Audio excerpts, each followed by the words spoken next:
This is Mr. Augustine Paul. As a young boy of 10, he's very mature and very friendly. Very friendly in the sense I've worked with many musicians, some child prodigies also. I've seen some child prodigies. They don't know anything else except the music. They will not converse with anyone. They are very reluctant to speak. They don't open up. But he is very normal. He comes and makes friends with everyone. He chats and he is able to communicate to anyone. He knows how to talk to adults. He knows how to talk to his own peer group. So that way it's a very nice fellow to work with. Then when you talk about a musician, he's an entirely different person. His stature and the head is full of musical knowledge, and which very difficult to impart certain things which he has imbibed by himself. It's very difficult to impart that as a musician at this level. If I tell him to do this way, then it's like copying somebody. But he gets it by himself. He is able to do it by himself. So that is the greatness in him. Any example? Like when I interpret a piece, the score is there in front of him. Okay. The notes are the same, that me and him see the same score. The tune is the same, but the way you play it, the way it is shaped, is a child will play it like a flat one. It will be played like without any color. An experienced performer will play it with a lot of color and a shape, which is there, which we have to guide them to do it. But he has it already. So he is able to play that style. Already the shape of his phrases are not his age.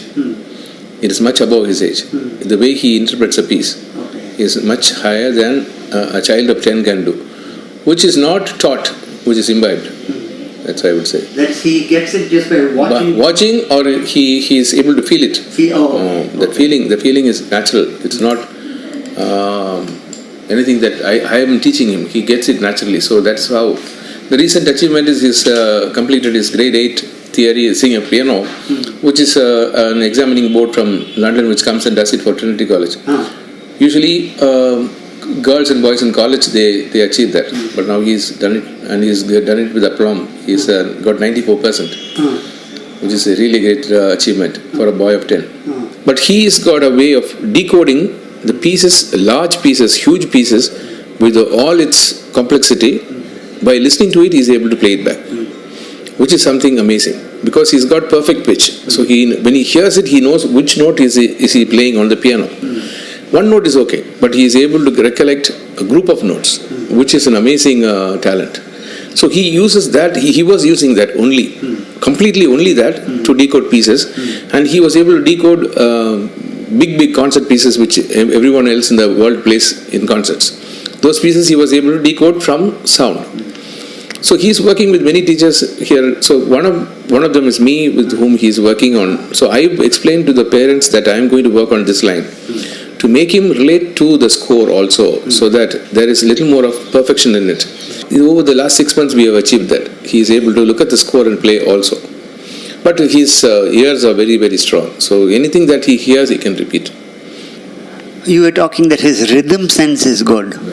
So the very important feature of music, leave alone classical music, is the pulse, the rhythm. If somebody has the sense of rhythm in them, it's much easier to work.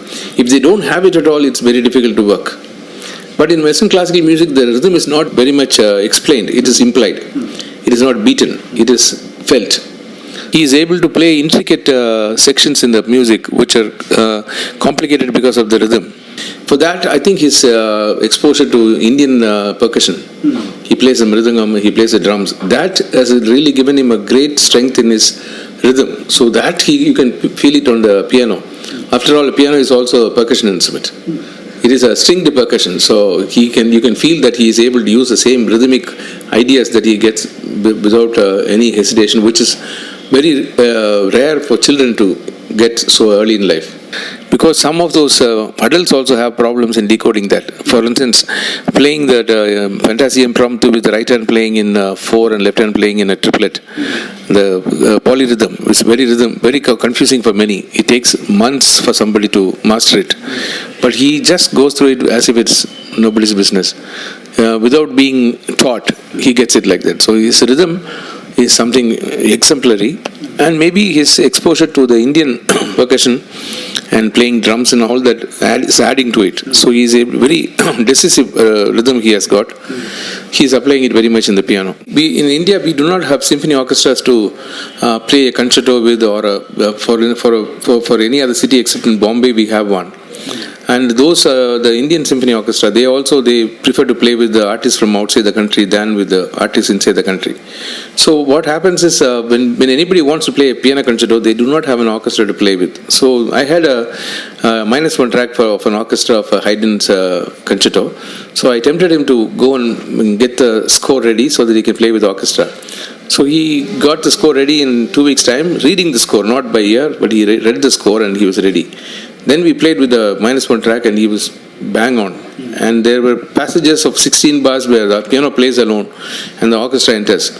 And he has to be in the right tempo so that when he finishes, the orchestra should join him. That happened without a flaw. It was perfect. That is really amazing. So in our classroom, when he comes, it's not only him. There are some other musicians who come for composing, some singers who are coming for theory. So all of them, when we discuss something, he's also there able to contribute to it. And he follows what the conversation is about. And initially he was not paying attention to anything else but piano. He liked only piano music, but now he is able to follow the orchestral music and identify the woodwind families or brass family. He knows what the other sounds are like except the piano.